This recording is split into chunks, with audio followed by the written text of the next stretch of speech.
மத்திய கிழக்கின் பதட்டம் தொடர்கிறது. காசா தாக்குதல், சமாதான முயற்சி, ஈரானின் எச்சரிக்கை.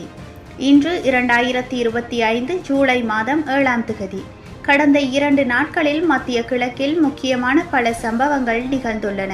காசா மீதான தொடர்பான தாக்குதல்கள், ஈரானில் நடந்த முக்கிய மாற்றங்கள், ஹிஸ்புல்லா இயக்கத்தின் புதிய அறிவிப்பு ஆகியவை இந்த பகுதியின் நிலைமையை மேலும் கடுமையாக்குகின்றன. இவை அனைத்தையும் சுருக்கமாகவும் தெளிவாகவும் இப்போது பார்க்கலாம். காசா நகரில் வன்முறை தாக்குதல், 80க்கும் மேற்பட்டோர் பலி. இஸ்ரேலின் வான்வழி தாக்குதலால் காசா நகரில் மட்டும் 39 பேர் கொல்லப்பட்டனர்.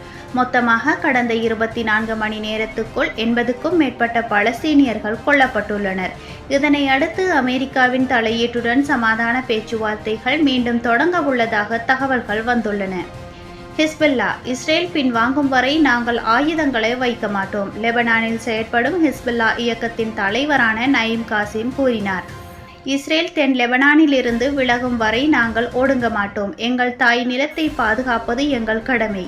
ஈரான், இஸ்ரேலும் அமெரிக்காவும் தாக்கியதை கண்டித்து உரை. ஈரான் வெளியுறவுத்துறை அமைச்சர் BRICS மாநாட்டில் பேசும்போது, அமெரிக்கா மற்றும் இஸ்ரேல் செய்த தாக்குதல்கள் ஒரு நாடு எதிர்நோக்கும் சாதாரண யுத்தம் அல்ல, இது ஒரு போர்க்குற்றம் என்றார்.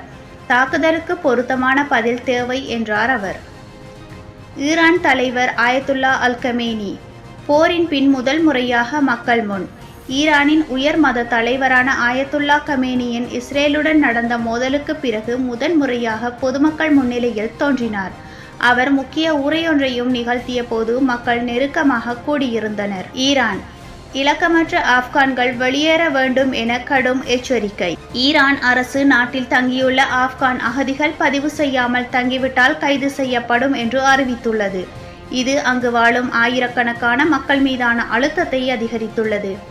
இவ்வாறு கடந்த 48 மணி நேரத்தில் மத்திய கிழக்கில் நடந்த முக்கிய நிகழ்வுகள் இவை. தாக்குதல்கள், அரசியல் கருத்து வேறுபாடுகள், மக்கள் மீதான அழுத்தங்கள் ஆகியவை தொடர்ந்து இந்த பகுதியை குழப்பமடைய செய்கின்றன. உங்களுக்கு பிடித்திருந்தால் வீடியோவை லைக் செய்யவும், சப்ஸ்கிரைப் செய்யவும், உங்கள் கருத்துக்களை பகிரவும். மீண்டும் சந்திப்போம். நன்றி.